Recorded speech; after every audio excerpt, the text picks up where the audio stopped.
Okay, good morning students. सबको नमस्कार। देखिए, हम लोग जिस दौर में आज के समय में चल रहे हैं, सबसे प्रमुख बात यहाँ पर है कि हम लोग स्वस्थ रहें। कोरोना जैसी महामारी से पूरी दुनिया जो है और भारत उससे अछूता नहीं है। इस समय तबाही के एकदम कगार पर है। आपकी जरा सी लापरवाही जो है आपके जीवन को संकट में डाल सकती है, आपके परिवार के लोगों को जीवन के संकट में डाल सकती है। तो ऐसी स्थिति में हम लोगों का प्रमुख कर्तव्य है कि खुद की देखभाल करते हुए अपने जो स्वजन हैं, जो अन्य लोग हैं, उनका भी देखभाल करें। और ऑफलाइन क्लासेस आपके सस्पेंड हुए, सरकारी आदेश के अनुसार ऐसा करना पड़ा क्योंकि कोरोना केसेस की संख्या काफ़ी बढ़ रही थी। ऐसे में जो आपसे उम्मीद की जा रही है कि आप खुद का ध्यान रखते हुए अपने परिवार के लोगों का भी ध्यान रखें। और एक दौर भी है जब हम डिजिटल वर्ल्ड में प्रवेश कर चुके हैं, जहाँ पर हम ये कह सकते हैं कि दुनिया हमारे काफ़ी नज़दीक आ गई। हम इसे कहते हैं कि ग्लोबल वर्ल्ड, वैश्विक संसार, वैश्विक दुनिया, जिसमें हम पूरे विश्व को क्या देख रहे हैं कि एक विश्व है, ग्लोबल विलेज। तो जिसमें कहा जाता है कि हम सूचना के माध्यम से, हम संचार के माध्यम से एक दूसरे के काफ़ी नज़दीक आ चुके हैं। तो जो दूरी किलोमीटर में नापी जाती थी, वह दूरी शायद डिजिटल वर्ल्ड ने एकदम सीमित कर दिया है, साइबर वर्ल्ड ने एकदम सीमित कर दिया है। तो ऐसे में पढ़ाई लिखाई भी, हम कहीं पर भी हैं, हम आपसे सीधे जुड़ रहे हैं। जो भी आपको पढ़ाना है, जो भी आपको बताना है, जो चर्चा पर चर्चा करनी है आपके साथ, वह सब हम घर बैठ करके एक अच्छे कनेक्शन से अगर हम जुड़े हुए हैं तो वहाँ से भी हम अपनी पढ़ाई लिखाई कर सकते हैं। और निश्चित रूप से हम इस आपदा से भी बाहर आएंगे। बहुत सारी आपदाएं दुनिया ने देखी, लेकिन उन सब आपदाओं को मनुष्य ने झेला, उसका समाधान निकला और ऐसे ही फिर हमने आगे कदम बढ़ाते रखा। तो ऐसी स्थिति में परेशान होने की ज़रूरत नहीं है, ज़रा सा भी नर्वस होने की ज़रूरत नहीं है। अपना मनोबल बढ़ाए रखिए, खूब कॉन्फिडेंस बनाए रखिए। अपने पड़ोसी, अपने नात रिश्तेदार, जो भी आपके परिचित हैं, अपरिचित हैं, जो भी हैं, उनको कहीं न कहीं आपको संभाले रखना है। तो यह भी एक नैतिक जिम्मेदारी हमारी आपके सबकी बनती है। और इसी में हमें पढ़ाई भी करनी है, तैयारी करनी है अपने। तो उस तैयारी के लिए भी एक कूल माइंड के साथ, एक शांत चित्त के साथ जो है हमें आगे बढ़ना है। तो निश्चित रूप से हम ये कह सकते हैं कि दुनिया रुकने वाली नहीं है। अगर दुनिया नहीं रुक सकती है, समस्याएं आती जाती रहेंगी, तो उस समस्याओं के बीच ही हमें अवसर भी तलाशना है। और वह अवसर कैसे हमें मिलेगा? जब हम अपने आप को एकदम शांत चित्त में रखें और कहीं न कहीं जो आपके प्रधानमंत्री का, जो अन्य बड़े नेताओं का यह बार बार बयान आता है कि आपदा को अवसर में बदलें। तो अगर कोई आपदा आई है तो निश्चित रूप से हमें इस आपदा के बीच में ही बगैर किसी बहाना बनाए हमें आगे बढ़ना है और इसे अवसर के रूप में बदलना है। तो पढ़ाई लिखाई भी उसी का एक पार्ट है।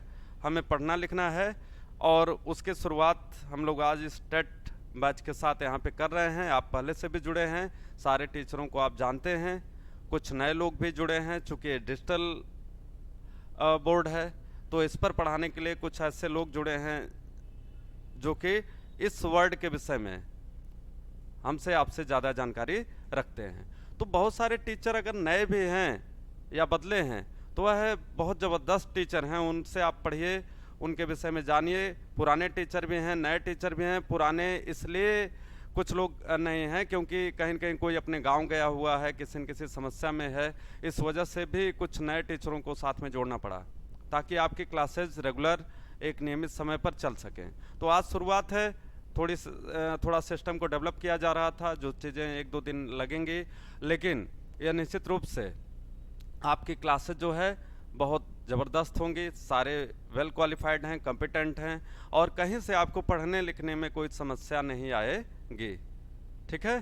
तो आज बहुत ज़्यादा कुछ मैं आपको पढ़ाऊँगा नहीं, लेकिन इतना ज़रूर कहना चाहूँगा कि स्वस्थ रहें और स्वस्थ रखें। मतलब खुद को आप स्वस्थ रखिए और साथ ही साथ अपने जो आसपास के लोग हैं, परिवार के लोग हैं, नात रिश्तेदार हैं, उनको भी स्वस्थ रखिए और हम लोग इसी बीच में अपनी पढ़ाई को भी आगे बढ़ाते हैं।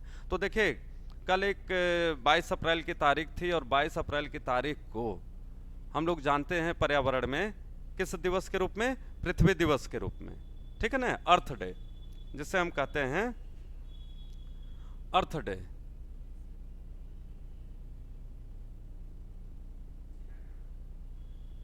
तो अगर हम कहते हैं इसे अर्थ डे, तो अर्थ डे का मतलब हो गया पृथ्वी दिवस, अर्थ डे, जिसे 22 अप्रैल की हम बात कर रहे हैं को मनाया गया। तो 22 अप्रैल को जो पृथ्वी दिवस मनाया गया, यह कहां पर मनाया गया? रियो डी जेनेरियो पृथ्वी दिवस कहा जा रहा है कि यह है 22 अप्रैल को मनाया गया। कहां पर मनाया गया? रियो डी जेनेरियो, ब्राजील में। तो ब्राजील में जो मनाया गया यह पृथ्वी दिवस, यह घटना है 1992 की, 1992 की। उसी समय यह क्लियर हो गया था कि कहीं न कहीं हमारी पृथ्वी जो है यह पर्यावरण क्षरण की तरफ जा रही है। पर्यावरण को जो नुकसान हो रहा है, जो क्षरण हो रहा है उसका, उस पर्यावरण के नुकसान की वजह से कहीं न कहीं हमारे जीवन में एक संकट आने वाला है। और यह जो कोरोना का संकट आया, अगर हम इसको को रिलेट करें इससे, तो यह भी उसी पर्यावरण के विनाश का परिणाम है। जो हमने प्रकृति के साथ किया, प्रकृति ने पलट करके हमको उसी रूप में एक जवाब दिया। इसे हम कह सकते हैं टू टिट फॉर टैट, जैसे के साथ तैसा करना। तो हमने पेड़ों की कटाई शुरू की, वनों का विनाश करना शुरू किया, पौधों का संरक्षण नहीं किया, तो आज हमें शुद्ध हवा कहाँ से मिलेगी? और इसीलिए पृथ्वी बचाओ एक अभियान चलाया गया, पृथ्वी दिवस के रूप में इसे मनाया जाने लगा। और 22 अप्रैल को प्रत्येक वर्ष हम देखते हैं कि पृथ्वी दिवस के रूप में इसको मनाते हैं। तो यह एक घटना थी जब पूरे विश्व को चेतना पड़ा, जागना पड़ा कि नहीं, हमें कुछ करना है। लेकिन इस बचाने के प्रयास में भी कहीं न कहीं बहुत सारी चीज़ें अधूरी रह गई। शायद हमें जिस रूप में बचाना था अपनी पृथ्वी को, जिस रूप में हमें पर्यावरण संरक्षण करना था, उस रूप में हम अपने इस पृथ्वी के पर्यावरण को बचा नहीं पाए। और उसका रिजल्ट क्या है? कोरोना जैसी एक महामारी। तो कहने का मतलब है कि पूरी सभ्यता देखिए, पूरी सिविलाइजेशन जो है, चीन से लेकर के यूरोप तक, भारत तक, सारे जो पूरी जो दुनिया है, यह है कहीं न कहीं एक महामारी के कगार पर आ जा करके खड़ी है। तो इसका कारण क्या था? हमने कहा कि हमने अपनी पृथ्वी को नहीं बचाया, जो हमारी जिम्मेदारी थी प्रकृति के साथ। प्रकृति को हम बचाएंगे, उसका संरक्षण करेंगे, उसके साथ हम किसी प्रकार का कोई छेड़छाड़ नहीं करेंगे, तभी प्रकृति भी हमारा देखभाल करेगी। नहीं तो एक लाइन याद रखिए, प्रकृति को अपना बैलेंस बनाना आता है, प्रकृति को अपना संतुलन बनाना आता है, और वह कहीं न कहीं अपना संतुलन बना लेगी। लेकिन जो हमारा आपका संतुलन है वह कहीं न कहीं बिगड़ जाएगा। तो इस दिवस को, यह आपके एग्जाम में पूछा भी जाता है टेट में, कि पृथ्वी दिवस मनाया जाता है 22 अप्रैल को, और इसकी शुरुआत कहाँ से हुई थी? तो हमने कहा कि रियो सम्मेलन, रियो सम्मेलन, इसे बोला जाता है रियो सम्मेलन। इसे रियो सम्मेलन के नाम से भी जाना जाता है, रियो सम्मेलन। तो इस रियो सम्मेलन में अगर हम देखें तो इसी बात का निर्णय लिया गया कि 22 अप्रैल को प्रत्येक वर्ष हम पृथ्वी दिवस के रूप में मनाएंगे, और इसके माध्यम से अपनी पृथ्वी का क्या करेंगे? संरक्षण करेंगे। ठीक है। तो यहाँ पर एक और चीज विकास को लेकर के अगर हम बात करें आपसे, तो पूछा जाता है कि सतत एवं संपोषणीय विकास, सस्टेनेबल डेवलपमेंट, इसकी शुरुआत कहां से होती है? सतत एवं संपोषणीय विकास, सतत एवं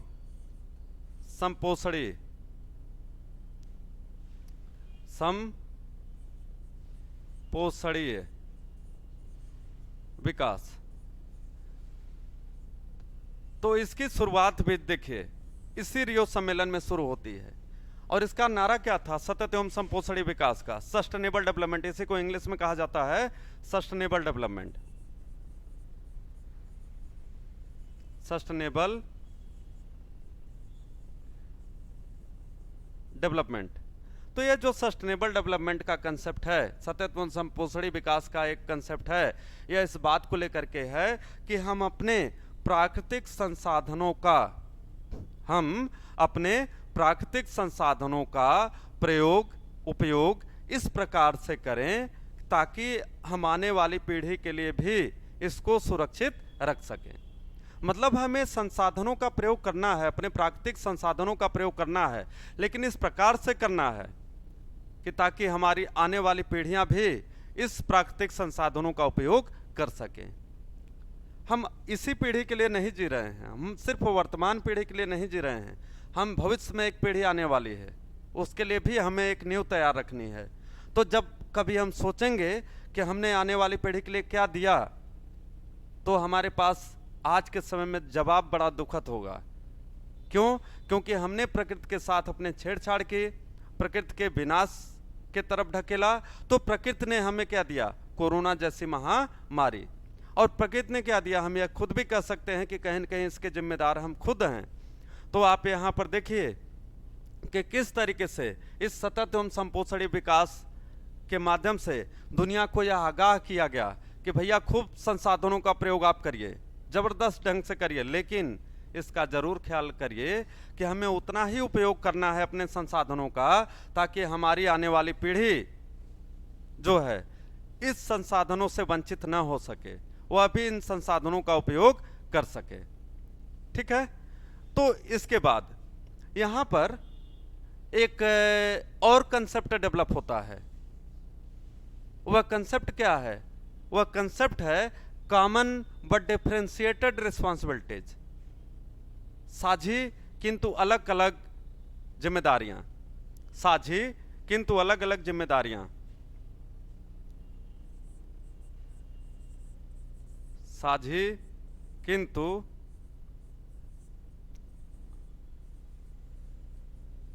अलग अलग जिम्मेदारियां।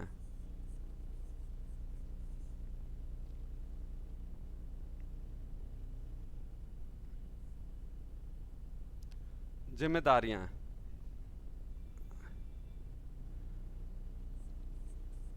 तो यह जो साझी किंतु अलग अलग जिम्मेदारियों की बात है, यहां पर यह भी एक नारा दिया गया था। साझी किंतु अलग अलग जिम्मेदारियां क्या हैं? इसका मतलब है कि दुनिया के जो विकसित देश हैं, जो बहुत ज्यादा औद्योगिक समाज हो चुके हैं, जहां पर उद्योगों का विकास भरपूर मात्रा में हो चुका है, एक निश्चित सीमा से ज्यादा हो चुका हम कह सकते हैं, तो कहीं न कहीं उन देशों को आगे बढ़ करके पर्यावरण को बचाना है, उनको अपने देश में कार्बन उत्सर्जन को कम करना है, ज्यादा मात्रा में कम करना है। और दुनिया के जो विकासशील देश हैं उनकी जिम्मेदारी थोड़ी सी कम होगी। क्यों? क्योंकि वहां पर औद्योगिक विकास अभी उस स्थिति में नहीं हो पाया है जहां पर संभावना व्यक्त की जा रही थी। अतः वह देश अपने आर्थिक विकास के साथ साथ थोड़ा बहुत उद्योगों का भी विकास करते रहें। लेकिन हमने यह देखा कि कहीं न कहीं जो हमारे विकसित देश हैं, जिन्हें ग्लोबल नॉर्थ कहा जाता है, ध्यान से देखिएगा इस ग्राफ में, दुनिया अगर ऐसे है तो एक है ग्लोबल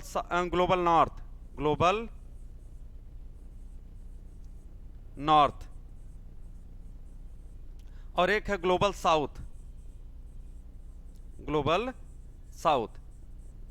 तो जो ग्लोबल साउथ है इसमें दुनिया के विकासशील देश हैं। यहां पर कौन है? विकासशील।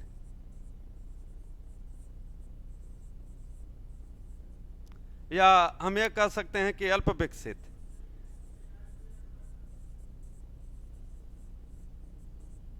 अल्प विकसित अथवा जो है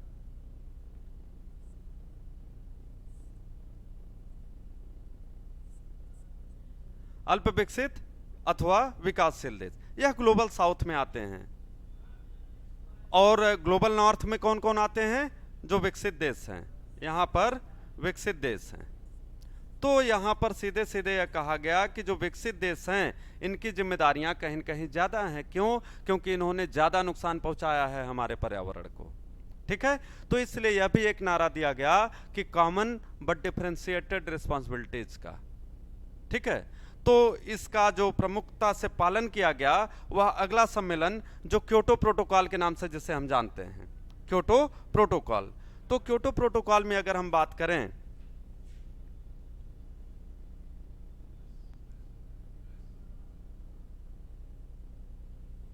तो क्योटो प्रोटोकॉल में अगर हम बात करें तो क्योटो यह जापान में है। क्योटो प्रोटोकॉल, क्योटो प्रोटोकॉल हुआ 1997 में। तो आप देख सकते हैं कि 5 साल बाद। और यहाँ पर जो प्रमुख मुद्दा उभर करके सामने आया था वह क्या था? ग्लोबल वार्मिंग का। ग्लोबल वार्मिंग का, ग्लोबल वार्मिंग।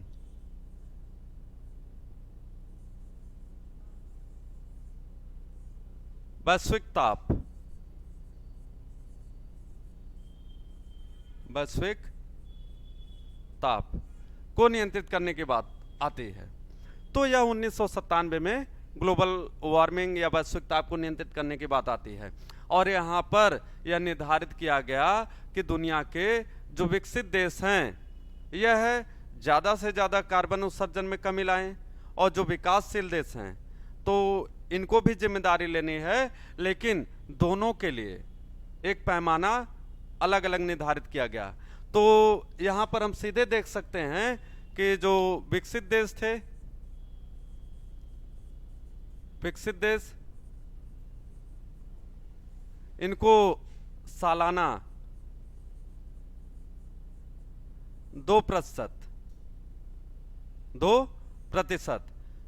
कार्बन उत्सर्जन में कमी करनी थी। सालाना 2% कार्बन उत्सर्जन में कमी करनी थी। और यहीं पर अगर हम अल्प विकसित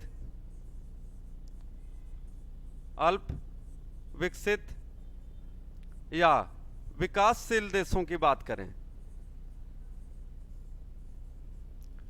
विकासशील देशों की बात करें, तो जो विकासशील देश हैं तो इनके लिए अगर हम बात करें तो विकासशील देशों में या विकसित देश, अल्प विकसित देशों में कहा गया कि ये 0.5% कार्बन उत्सर्जन में कमी लाएंगे। तो विकसित देशों ने यहाँ पर इसका विरोध किया। विरोध करने का मुख्य कारण क्या था? उन्होंने कहा कि दुनिया के जो विकासशील देश हैं और जो विकसित देश हैं उनके बीच में यह भेदभाव क्यों? तो विकासशील देशों ने सीधे सीधे अपना पक्ष रखा। उन्होंने यह कहा कि चूंकि दुनिया के जितने भी विकसित देश हैं, या जिसे अभी हमने आपको बताया था कि ग्लोबल नॉर्थ, जिसे क्या कहा था? Global north, global north. तो यह जो ग्लोबल नॉर्थ है इसने सबसे ज्यादा कार्बन उत्सर्जन किया हुआ है। सबसे ज्यादा जो कार्बन पैदा हुआ वह कहां पर हुआ? जो दुनिया के सबसे ज्यादा औद्योगिक समाज थे, जहां पर उद्योगों का विकास बहुत ज्यादा मात्रा में हो चुका था। हाईली इंडस्ट्रियली डेवलप्ड सोसाइटीज की बात हो रही है, हाईली इंडस्ट्रियली डेवलप्ड सोसाइटी की बात हो रही है। तो ऐसे देश जो है ज्यादा मात्रा में कार्बन उत्सर्जन किए हैं, तो इन्हीं को ज्यादा मात्रा में जो है कार्बन उत्सर्जन में कमी लानी है। क्लियर हो रही होगी बात। और आगे कह रहे हैं विकासशील अथवा अल्प विकसित देशों के विषय में। 3 देशों ने कहा कि हमारे यहाँ तो अभी औद्योगिकरण एक शैशव अवस्था में है, प्रारंभिक अवस्था में है। तो चूंकि हमने कार्बन उत्सर्जन किया ही नहीं है, तो अगर अभी से हम 2% एनुअल कार्बन उत्सर्जन में कमी करेंगे तो यह हमारे देश में विकास की जो गति है यह कहीं न कहीं उसको रोक देगा। ठीक है, तो इसलिए अभी आपको आज जो बताया गया, एक तो पृथ्वी सम्मेलन और दूसरा बताया गया क्योटो प्रोटोकॉल, इन दोनों को आप जो है एकदम ध्यान से पढ़ जाइए, समझ जाइए। और इस महामारी के बीच में हमने शुरू में भी कहा कि इस आपदा को अवसर में बदलने का प्रयास करिए। आपकी तैयारियां जोर शोर से होनी चाहिए, ताकि जैसे ही वैकेंसी आए तो आप उसमें पीछे न रहें। रीटेक का चांस कंपटीशन में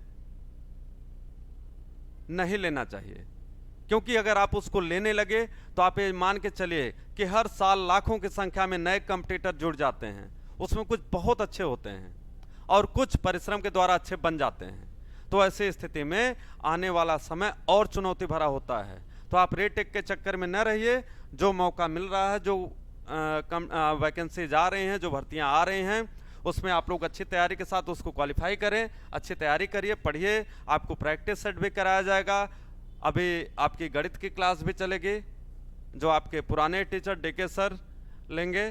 तो आप जम के पढ़िए और इस बात का जरूर ध्यान रखें कि हमें सुरक्षित रखना है और दूसरों को भी सुरक्षित रखना है। Thank you so much.